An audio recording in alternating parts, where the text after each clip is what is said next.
Hey there, friend. I'm thrilled that you've decided to join me each week here on the podcast as I read through the Inventory Genius book.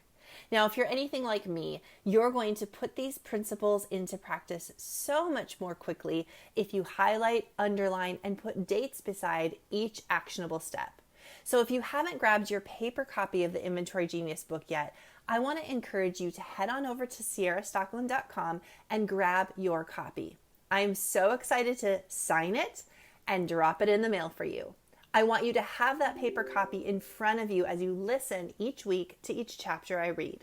This way, as things stand out to you, as you have questions, as you have thoughts, and as you decide to take action, you can highlight, underline, and follow along in the paper copy as you listen to me read each chapter. So head on over to ciarastockeland.com, grab your copy, I'll sign it, and I'll drop it in the mail. Now back to the podcast. Hey friend, welcome to the Inventory Genius podcast, where we work together here to make you an inventory genius. We talk about profit, we talk about cash flow, and we definitely talk about your paycheck. Because at the end of the day, it's all related to your inventory. Let's go.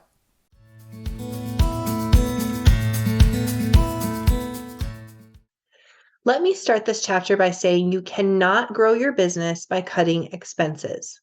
If you think you can bypass focusing on your margin and cut costs to fix your problems, it won't work. Cutting your spending will only take you so far, and in some cases, you can even cut costs so much that you end up starving your business. However, I'd be leaving out an important topic if we didn't talk about cutting expense. I was standing in the back room of my simple little warehouse. You remember the one.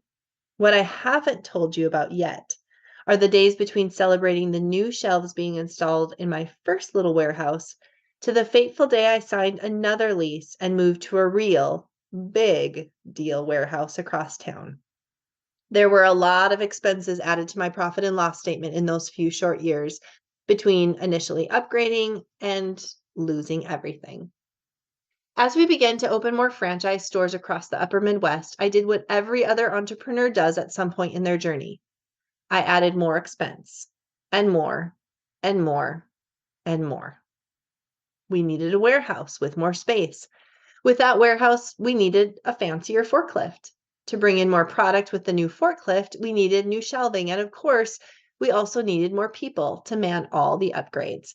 We needed more people to lead those people, and those people, of course, needed office spaces and desks and vacation pay. It's like the story, if you give a mouse a cookie, that was my business. One thing led to another and another and another. Sales cover problems, for a short while anyway. You may have found yourself in a similar situation. You might be saying, I'm growing, I'm scaling, I need all the things. And you do. However, if you don't focus on the right things before you scale, if you don't manage your inventory and learn to read the numbers, you will scale your problems right alongside your sales. That's what I did until I could no longer scale my sales or my problems. I will say that by the time in my retail journey that we've come to, after almost a decade, I had finally found a good CPA and a strong financial mentor. But the damage I had done over the preceding years was almost beyond repair. Notice I said almost. Herein lies the issue.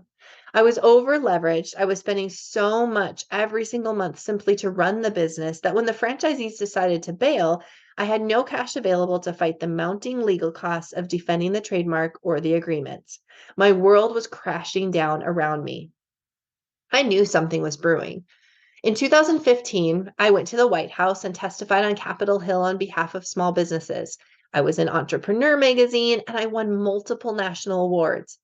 But in the pit of my stomach, I knew something was wrong.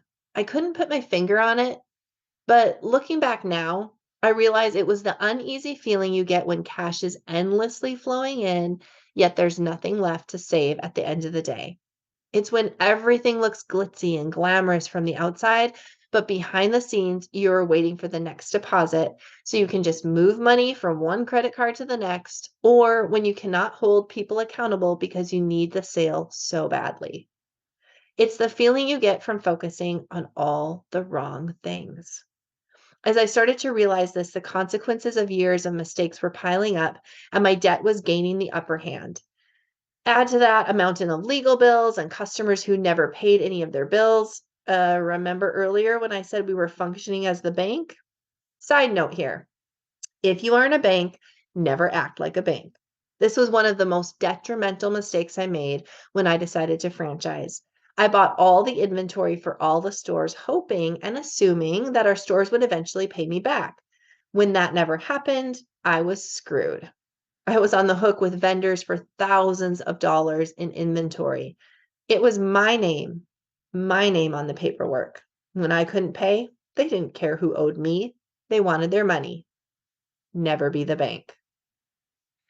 I digress. So, after growing very quickly while also neglecting to focus on growing the margin and the profit, I had no option but to start cutting costs. It was painful at first.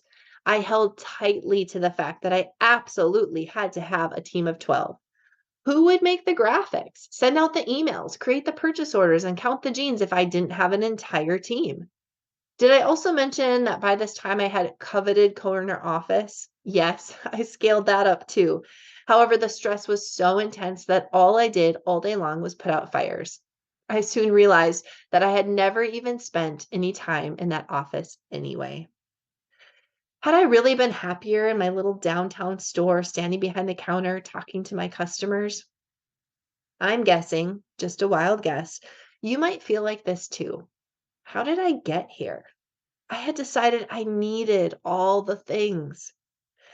Maybe you're reading this chapter saying, but Ciara, I do need all the things. I need the marketing expert. I need the pop-up booth. I need every app. I need to go to market every quarter. I need it all, every expense. There's nothing I can cut. Keep telling yourself this, and very soon, if not already, you will find yourself forced to start cutting because there's no money left to spend. Understand your numbers so you can make wise choices about growth.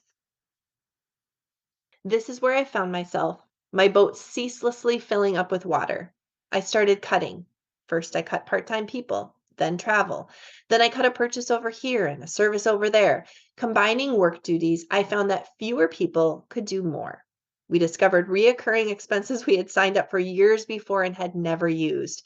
We kept whittling down our expenses in a desperate attempt to find better cash flow.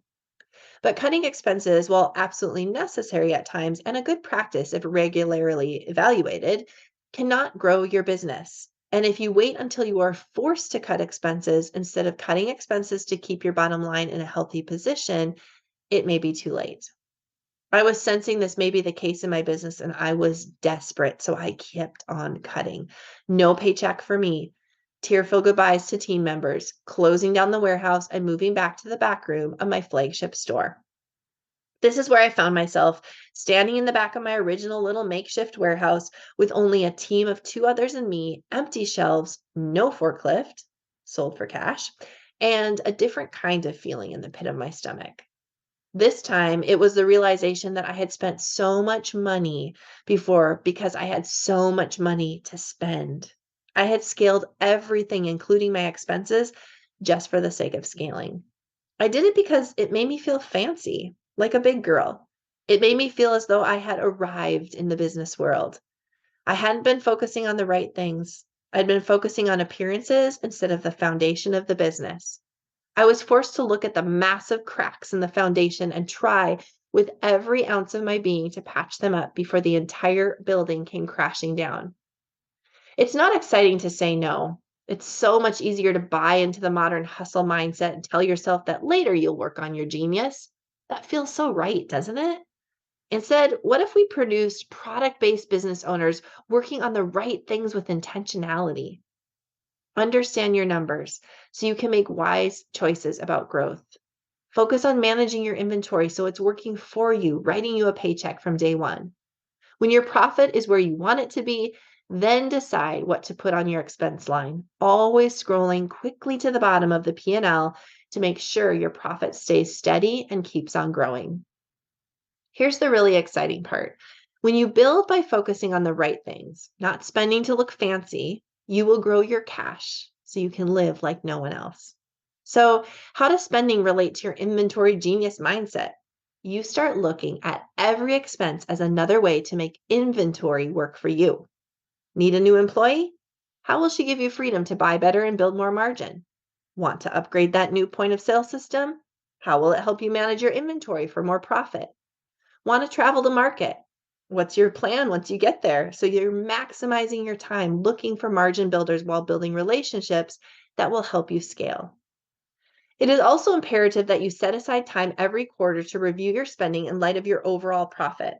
You can master sales and even margin, but if you spend every dollar you bring in, what's the point? Your expenses can eat away at your margin dollars in a flash if you're not watching. As I stood on the cold concrete floor and looked at the empty space and the small team, I realized I could have focused on the right things, grown my profit, used that profit to scale, and lived a much simpler life. I could have paid myself instead of paying everyone else and used my inventory to grow more margin. I vowed next time I would never build a business backward again. Next time I would understand the numbers first and I would scale second.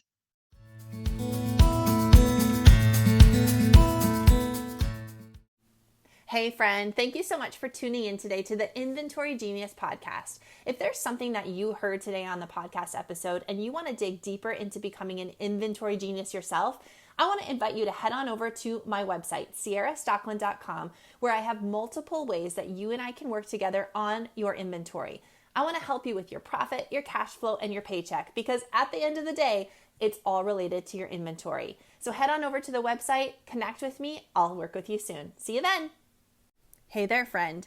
Chances are, if you're listening to the Inventory Genius podcast, it's because, well, you really want to become an inventory genius. If that's you, then let's stop just listening. Let's stop just collecting information. Let's start doing. I want to invite you to grab your copy of the Inventory Genius book. I wrote this book with you in mind.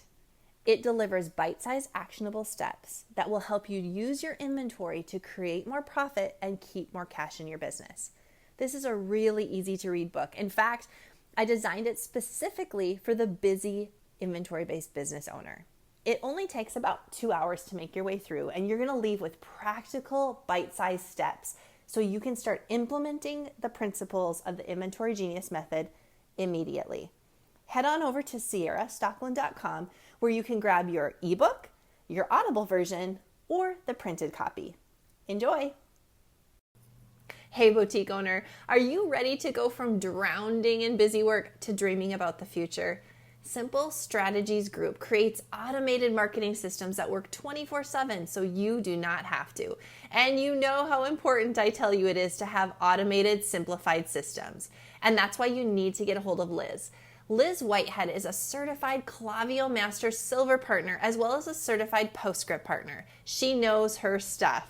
She works with e-commerce product-based businesses to implement email and text marketing strategies that build trust and nurture your customer relationships. She wants to do this for you so that you can start to focus on the front lines of your boutique business. So visit simplestrategiesgroup.com for more info. That's simplestrategiesgroup.com.